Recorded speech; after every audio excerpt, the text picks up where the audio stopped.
На студиската посета се изврши меѓуинституционална размена на искуства со Министерството за земјоделство, шумарство и риболов, Комората за земјоделство и шумарство, Собранието на Република Словенија и Унијата на задруги. Дополнително се овозможи во пракса да се разгледа делувањето на земјоделските задруги. Делегацијата ги посети задрugите Аграрија Копер и Шкофија Лока. Додека во Аграрија Копер земјоделците се занимаваа со производство на овоше и зеленчук, во чиј состав има и свој ладилник, во задругата во Шкофија Лока сточарството беше основното, но имаше и друг вид на производство. Од вкупно 69.902 фарми за ледување на крави, 80% или 55.782 се членки на задругата. Годишно се откупуваат над 540 милиони литри млеко. Дел самите го преработуваат во традиционални производи, обезбедуваат суровина за домашните млекарници, а дел од млекото се извезува. Откупуваат и говедско и телешко месо со количини над 52.000 тони, а над 9.000 тони свинско месо се преработува и во сопствените кланици и во погонот за производство на разновидни производи. Своите производи ги продаваат во 10 продавници, во чиј состав имаат и специализирани, така наречено домашно катче, каде што се продаваат разновидни домашни специјалитети со традиционални рецепти, а имаат и 4 специализирани продавници за млечни и месни производи. За оваа цел имаат користено и средства од европските фондови, а и сега од тек европскиот проект за подобрување на квалитетот на суровината, конкретно кај говедското месо. Голем дел од производството е органско, односно како што словенците го нарекуваат еколошко. Особен и впечатлив беше ентузијазмот и визијата на менаџерот на задругата Лошка. Тој одблиску не запозна со принципот на нивната работа, која пред се заснова на довербата која задругарите имаат во оваа се поуспешна и добро организирана, може да се нарече институција, со долг век на екзистирање, над 120 години. Од 1899 година, значи 120 години јубилеј, постои Лошката задруга која што обединува повеќе структури на производство и каде што веќе има и финализација на производството, но исто така и добро менаџирање на она што значи цена за млеко, цена за месо, за што ќе поразговараме со директорот на оваа задруга, господинот Митја Водњак. Битно е ствари тоа да смо нашли неко решение. Како Важно е дека најдовме решение за да обстанеме на пазарот. Ние всушност функционираме како предпријатие. Потребно е да се најде соодветна цена за да бидат задоволни фармерите, но и да остане за да може да се инвестира. Нешто инвестират. Тоа е на едној страни. Тоа е едната страна, а другата е тоа што ние на фармерите им даваме нивното производство да им биде исплатливо. Ако ние чекаме на крајот на годината само да разделиме нешто, тогаш тоа не би било тоа. Онда тоа не би било тоа. Тоа значи Ние имаме направено две групи или два бизниса. Едниот е оној што го работиме за нашите фармери. Едно е дио кој радимо за своје фармери. Тоа е оно што Тоа е она што ние го купуваме од нив и што го продаваме. Од тоа не заработуваме ништо. Тоа го работиме за нив. И доколку постои разлика во цената, тие не ја добиваат на крајот од годината, туку секој месец. Другиот дел е делот од кој ние живееме. Тоа е трговијата, а и преработката во кој постојано инвестираме.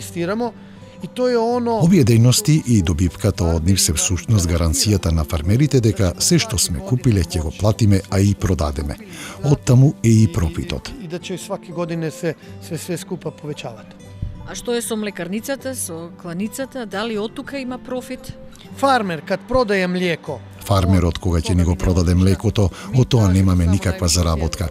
Најважно е за него да добиеме највисока цена со што задругарот да биде задоволен. Но од својата млекарница, кланица или другите преработки имаме профит. Тоа е нормално. Всушност, ние однапред инвестираме, но за сега нема ризик и одлично се продаваат нашите производи. bilo je, ne znam, 25 radnika. Пред 10 години имавме само кланица, ништо друго. Тогаш беа 25 мина вработени, а денес во месарите Лошка, кој е едно предпријатие во состав на задругата, има 120 мина вработени. Тогаш правевме 2-3 милиони евра, а сега 25 милиони евра. Фармерот не добива ништо повеќе, но ниту ништо помалку. За својот производ добива цена која што во тој момент е најдобра на пазарот. Кај нас во нашата земја ќе ги интересира македонските фармери како се движи цената на млекото и на месото. Vrlo jednostavno. Cena zavisi uvijek. Многу едноставно. Цената зависи од пазарот. Млекото сега има цена од 0,33 евра за литар. Тоа е нето цена што фармерот ја добива без никакви други трошоци. Ние гарантираме дека сето млеко ќе биде купено и платено на 20 следниот месец. Фармерот за пласманот воопшто не се грижи. Дел од млекото го преработуваме во сопствената млекарница, но дел се продава и за италијанскиот пазар. To znači toliko hiljada litara mjesečno i to je to. I mi garantiramo da će sve mlijeko biti kupljeno i plaćano 20. sljedećeg mjeseca. To znači o tome farmer ne brine. Meso je... За месото цената е различна и тоа се плаќа во килограм, а не за жива мера.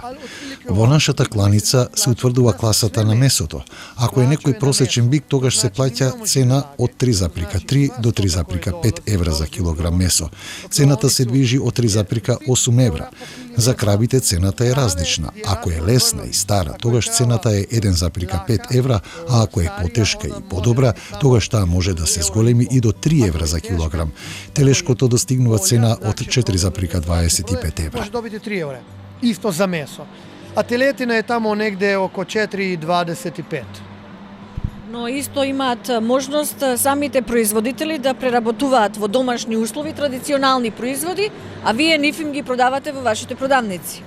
Домашен кутак. Da, mi kažemo domaći kotiček, to je ono kao kod kuće nešto domaće. Да, тоа е домашно производство, традиционално. Во наш интерес е фармерите дома да произведуваат што повеќе производи. Секој има свое главно производство, но и дополнително работи и на нешто друго. Дали пече пецива, дали прави салами, колбаси или сирење, се едно, се е квалитетно. Ние ги купуваме тие традиционални производи и успешно ги продаваме преку нашите маркети во така наречени домашни катчиња. На тој начин во нашите продавници ние нудиме нешто поинако што го немаат другите. И поради тоа имаме повеќе купувачи. Домашната храна многу се бара. И од друга страна, на овој начин им овозможуваме на фармерите дополнително да заработат. Zarade kod kuće i da dobiju jedan dodatan vir prihodka. 120 години постоење, 140 години ви е задружна звезда како постои. Дали е променет односот на производителот, кога ќе кажат задруга? Дали го сваќаат и го изговараат со гордост, со достоинство, или има некогаш сомнеш што е тоа задруга? Кај нас, во нашата земја, имаме проблем со сваќањето на задругарството. Како да ги убедиме македонските фармери дека задругата е одличен начин за пласман, за производство, за развој? Baš smo danas imali na nekoj banci razgovore. Токму денес имавме разговор во банка каде присуствува 150 луѓе. Пред сите нив нашата задруга ја истакна како пример на добро предпријатие. Ако некој ме праша што било пред 10-15 години, тогаш ми се чини дека задругата беше нешто што останало од социјализмот. Тогаш имаше поинаков став. Tako i tako će propast. Така и така, ако пропадна за другите ништо, но денес е поинаку. Во Словенија задругата е тоа што всушност го сакаме. Тоа е збир на повеќе сопственици кои што нашле заедничка цел.